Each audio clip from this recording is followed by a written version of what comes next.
कहते हैं कि जब कोई इंसान मर जाता है तो उसकी आत्माएं हर तरफ भटकती रहती है, लेकिन ऐसा नहीं है। आत्मा उन्हीं लोगों की भटकती है जो आए दिन दुर्घटनाओं से खत्म होते हैं, जैसे कार एक्सीडेंट, ट्रेन एक्सीडेंट। इसी प्रकार की जितने भी हादसे होते हैं उन्हीं लोगों की आत्माएं भटकती रहती है, और कोई अपनी इच्छा के अनुसार वह काम पूरा करने से पहले ही खत्म हो जाता है तो उसकी आत्मा भी भटकती है। ऐसे ही भटकती है भूतिया महल का राज। आइए जाने। दोस्तों, अगर आप स्पॉटिफाई गाना.com या जियो सावन पर पॉडकास्ट सुन रहे हो तो फॉलो करके 5 स्टार देना मत भूलिएगा, और अगर आप यूट्यूब चैनल पर ये वीडियो देख रहे हैं तो प्लीज़ चैनल को सब्सक्राइब करना मत भूलिएगा। किसी गांव में रोहन नाम का लड़का रहता था। उसके परिवार में 5 व्यक्ति थे। उसकी माँ, पापा और उसकी बहन, भाई बहन में से इन सब में बड़ा रोहन ही था। रोहन शहर में अपनी मामा के यहाँ पढ़ाई करता था। रोहन अपने गांव अपने परिवार से मिलने के लिए किसी त्योहार फंक्शन में आता था। त्योहार खत्म होने पर चला जाता था। उसी प्रकार वह इस बार भी अपने घर आया था। सभी बहुत ही धूमधाम से त्योहारों का आनंद उठा रहे थे। तभी अचानक एक औरत की चिल्लाने की आवाज़ आई। सभी उस आवाज़ की तरफ देखने लगे। सभी गांव वाले को पता था कि यह कौन चिल्ला रही है, लेकिन उनमें से एक रोहन ही था जो वह सब बात से अनजान था, क्योंकि वह शहर में रहता था, इसलिए गांव के बारे में उसे कम ही पता था। रोहन ने अपने पापा से पूछा, ये कौन चिल्ला रही है पापा? तो उसके पापा ने उसे यह सब बात उसे बताना ज़रूरी नहीं समझा और किसी तरह रोहन को घर के अंदर ले आया। सभी खाना खाकर अपने अपने रूम में चले गए। सभी आराम से सो गए थे, लेकिन रोहन को नींद नहीं आ रही थी और अचानक किसी चिल्लाने की आवाज़ आई और रोहन चिल्लाने की आवाज़ को सुनकर डर गया था। यह सब रोहन सोच रहा था, तभी उसकी नज़र उसके रूम की खिड़की पर नज़र गई। वह तुरंत अपने बेड से उतरा और खिड़की को बंद कर दी और फिर सो गया।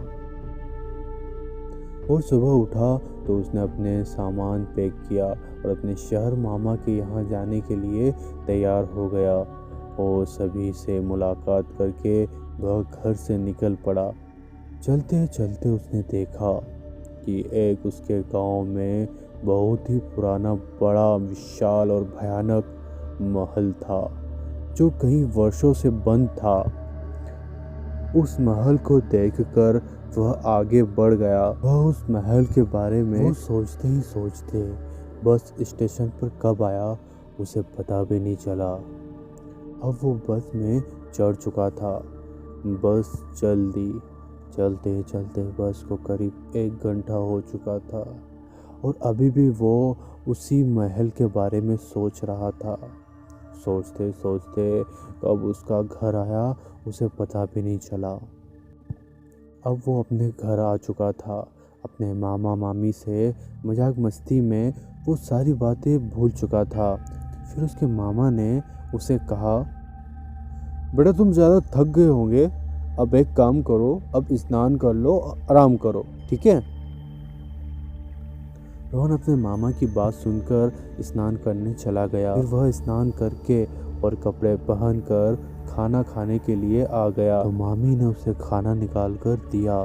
खा पी कर अपने रूम में चला गया और मोबाइल देखने लगा। वह मोबाइल देख रहा था कि उसे फिर वही महल की याद आई।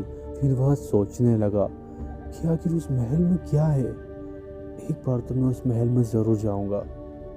वो सोचते सोचते वो सो चुका था। अगले दिन वो कॉलेज के लिए निकला।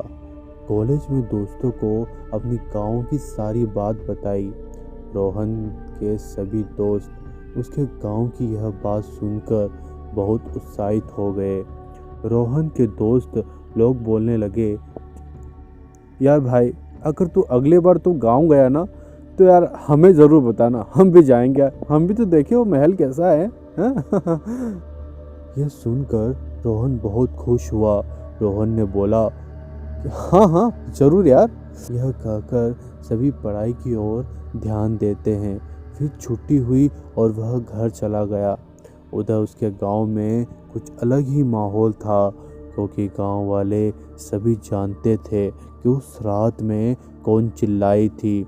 और सभी शाम होते ही सभी अपने अपने घर के दरवाजे अच्छे से लगाकर सो जाते थे। कई महीने बीत गए और होली आ गई, और होली के शुभ अवसर पर सभी स्कूल कॉलेज की छुट्टी हो गई थी। उसी दौरान रोहन ने सोचा, चलो होली आई है, होली में तो छुट्टी है, तो चलो एक बार अपने गांव घूम के आते हैं। वह एक सोचते ही रहता है कि उसे याद आया अपने दोस्तों के बारे में।